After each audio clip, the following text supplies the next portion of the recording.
Assalamualaikum warahmatullahi wabarakatuh. Jumpa lagi bersama Ibu Neneng Kurniawati di YouTube channel Neneng Kurniawati. Pada video kali ini kita akan belajar materi bab 9 mengenai statistika. Namun yang akan kita bahas pada video kali ini yaitu mengenai menganalisis data. Dalam kehidupan sehari-hari, kita sering menjumpai penerapan statistika dalam beberapa aspek kehidupan. Pengumpulan data tentang minat siswa dalam pemilihan bakat minat, ukuran sepatu, atau bahasa serta data tentang kepadatan penduduk dapat disajikan dengan mudah menggunakan ilmu statistika. Dengan statistika, data-data yang diperoleh itu dapat disajikan dalam tabel atau diagram sehingga mempermudah menganalisanya. Pada video kali ini, kalian akan mempelajari cara menganalisis, membaca, dan memprediksi berdasarkan data dari tabel atau diagram. Sebenarnya, materi statistika di kelas 8 ini merupakan lanjutan dari materi statistika yang pernah kalian dapatkan di kelas 7. Waktu kelas 7, tentunya kalian sudah diajarkan bahwa data-data yang terkumpul dapat disajikan dalam beberapa bentuk. Di antaranya tabel, diagram batang, diagram garis, diagram lingkaran, dan lain sebagainya. Nah, pada video kali ini kita akan fokus bagaimana cara membaca lalu menganalisis, setelah itu memprediksi atau menarik kesimpulan berdasarkan tabel atau diagram yang tersedia. Langsung saja. Nah, yang pertama, data pada diagram batang. Diagram batang di samping menunjukkan data hasil tangkapan ikan dari tahun 2003 hingga 2008. Pertanyaan pertama, pada tahun berapakah tangkapan ikan terbanyak? Nah, pertanyaan pertama ini salah satu bentuk soal level pertama, yaitu membaca data.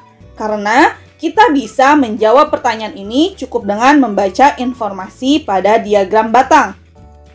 Nah, di sini adalah diagram batang di mana sumbu mendatarnya itu merupakan tahun. Sedangkan sumbu tegaknya ini merupakan jumlah tangkapan ikan dalam satuan ton. Maka untuk mencari pada tahun berapakah tangkapan ikan terbanyak, kita dapat melihat diagram batang yang paling tinggi. Nah, diagram batang yang paling tinggi yaitu pada tahun 2007. Maka pada tahun berapakah tangkapan ikan terbanyak, yaitu pada tahun 2007. Kemudian, pertanyaan kedua, berapa kilogram selisih antara tangkapan ikan terbanyak dengan yang paling sedikit dalam kurun waktu tersebut? Nah, yang ditanya selisih antara tangkapan ikan terbanyak dan paling sedikit dalam kurun waktu 2003 hingga 2008. Untuk pertanyaan kedua ini merupakan salah satu bentuk soal level kedua, yaitu menganalisis. Karena kita tidak cukup membaca data saja, kita harus menggali informasi yang lebih dalam lagi. Nah, kan yang ditanya adalah selisih. Maka tadi tangkapan terbanyak yaitu kita dapat melihat diagram batang yang paling tinggi, yaitu terjadi pada tahun 2007 sebanyak 5. Ini kan dalam satuan ton ya.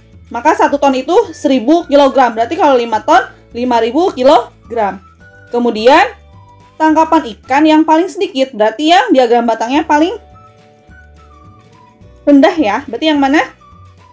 Terjadi pada tahun 2004, yaitu sebanyak 2 ton atau kalau dalam kilogram sama dengan 2000 kg. Maka karena yang ditanya adalah selisih, tinggal kita kurangkan 5000 dikurang 2000 sama dengan 3000. Jadi Selisih antara tangkapan ikan terbanyak dengan yang paling sedikit dalam kurun waktu 2003 hingga 2008 adalah 3.000 kg. Selanjutnya, pertanyaan ketiga. Pada tahun berapa capaian kenaikan tertinggi hasil tangkapan ikan? Nah, ini sama ya, sama dengan pertanyaan kedua. Nah, pertanyaan ini merupakan level menganalisis. Kita tidak bisa langsung menjawab pertanyaan dengan membaca informasi pada diagram batang. Nah, harus kita analisis terlebih dahulu. Nah, pada tahun berapa terjadi kenaikan? Yaitu, kita lihat, kalau dari 2003 ke 2004 itu menurun ya. Maka 2004 ke 2005 naik. Kemudian ada lagi nggak yang naik? Kalau 2005 ke 2006 turun, maka yang naik lagi 2006 ke 2007. Nah, setelah kita sudah tentukan tahun mana saja yang mengalami kenaikan, maka tinggal kita hitung selisihnya. 2004, 2 ton. 2005, 4 ton. Maka, kalau dalam kilogram, berarti 2000 kilogram dengan 4000 kilogram, selisihnya adalah 2000 kg. Kemudian 2006 dan 2007. 2006-nya ini tengah-tengah ya, berarti 2500. Kemudian ini 5000, maka selisihnya 2500 kg. Nah, bisa kita lihat ya. Maka pada tahun berapa capaian kenaikan tertinggi hasil tangkapan ikan? Yaitu terjadi pada tahun 2006 2007. Jadi dari 2006 ke 2007 terjadi capaian kenaikan tertinggi hasil tangkapan ikan. Nah, mudah-mudahan kalian paham ya. Lanjut. Data pada diagram garis. Diagram di samping menunjukkan data banyaknya siswa kelas 8 SMP ceria pada tahun 2007 sampai tahun 2013. Banyak siswa perempuan pada tahun 2007 adalah sebanyak 55% dari total siswa pada tahun tersebut. Kemudian, banyak siswa perempuan pada tahun 2012 adalah sebanyak 40% dari total siswa pada tahun tersebut. Apakah dapat disimpulkan bahwa banyak siswa perempuan pada tahun 2007 lebih banyak dibandingkan pada tahun 2012? Nah, untuk pertanyaan ini, tidak cukup hanya membaca data, bahkan ini sudah masuk ke level 3, yaitu menarik kesimpulan. Maka, terlebih dahulu kita analisis dulu datanya untuk mengetahui jumlah siswa perempuan. Nah, yang pertama, kita analisis untuk mengetahui jumlah siswa perempuan pada tahun 2007. Pada tahun 2007, jumlah siswa perempuan adalah 55%. Berarti 55% itu 55/100. Dari jumlah total siswa pada tahun tersebut. Pada tahun 2007, jumlah siswanya adalah 100 siswa. Maka, 55/100 kali 100 sama dengan 55. 55 siswa. Jadi, jumlah siswa perempuannya pada tahun 2007 adalah 55 siswa. Sekarang kita cek untuk tahun 2012. 2012, jumlah siswa perempuannya 40%. Maka 40% itu sama dengan 40/100 kali jumlah siswa total pada tahun tersebut. Nah, pada tahun 2012 jumlah siswanya 160. Maka kali 160 sama dengan didapat 64. Sampai di sini tahap analisisnya selesai karena kita sudah mendapatkan semua informasi yang dibutuhkan. Nah, berdasarkan analisis, apakah dapat disimpulkan bahwa banyak siswa perempuan pada tahun 2007 lebih banyak dibandingkan pada tahun 2012? Tidak ya. Justru jumlah siswa perempuan pada tahun 2007 lebih sedikit dibandingkan pada tahun 2012. Nah, inilah cara menarik suatu kesimpulan. Jadi, kita tidak bisa langsung menarik suatu kesimpulan, melainkan kita harus menganalisis data terlebih dahulu. Selanjutnya, data pada diagram lingkaran. Diagram lingkaran di samping menunjukkan file yang terdapat di dalam flash disk milik kereta yang berkapasitas 4 GB, setara dengan 4000 MB. Flash disk tersebut diisi dengan file musik, foto, data buku ajar, dan data lainnya. Jika Reta ingin menambahkan file data buku ajar baru yang berkapasitas 750 MB, apakah kapasitas flash disk milik Reta masih mencukupi? Nah, pertanyaan ini juga ada di level 3 karena kita diminta untuk memperkirakan atau memprediksi apakah kapasitas flash disk milik Reta masih mencukupi untuk ditambahkan file baru? Caranya gimana? Tentunya tidak cukup dengan menebak. Kita harus memprediksi berdasarkan hasil analisis informasi berdasarkan diagramnya. Karena Reta ingin menambahkan file baru, maka kita harus cek kapasitas yang masih tersedia pada flash disk tersebut. Pada diagram ini, kapasitas kosongnya adalah 10% dari kapasitas keseluruhan. Berarti sisa kapasitas flash disk milik Reta adalah 10% itu sama dengan 10/100 dari kapasitas keseluruhannya 4000 MB.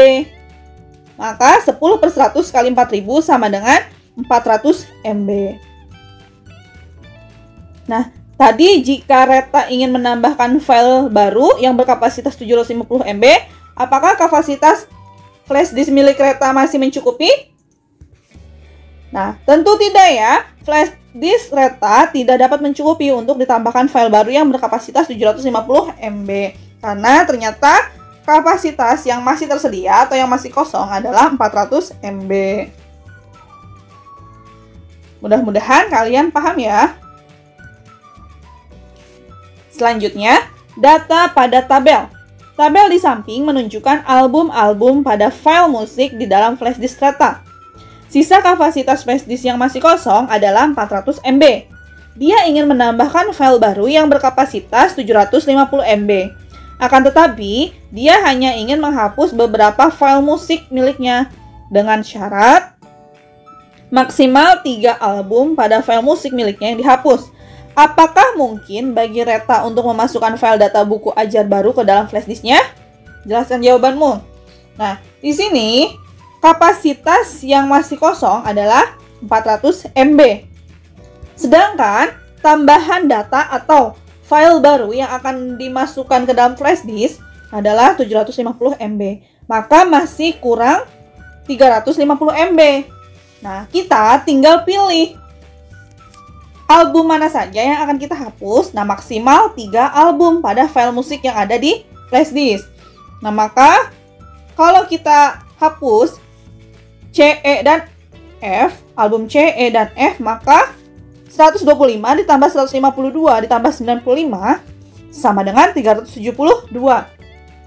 Berarti, kalau kita menghapus album CE dan F, jika kalau dijumlah 372, maka file baru atau file buku ajar baru dapat dimasukkan ke dalam flash disk. Jadi Reta bisa memasukkan file baru yang berukuran 750 MB dengan menghapus album C, E, dan F. Selanjutnya, dapatkah kita menghapus kombinasi album yang lain? Dapat ya, tinggal kalian tentukan sendiri. Sampai di sini mudah-mudahan kalian paham ya.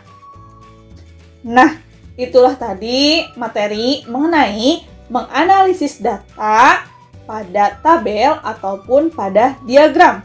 Mudah-mudahan apa yang sudah Ibu jelaskan dapat kalian pahami. Terima kasih. Wassalamualaikum warahmatullahi wabarakatuh.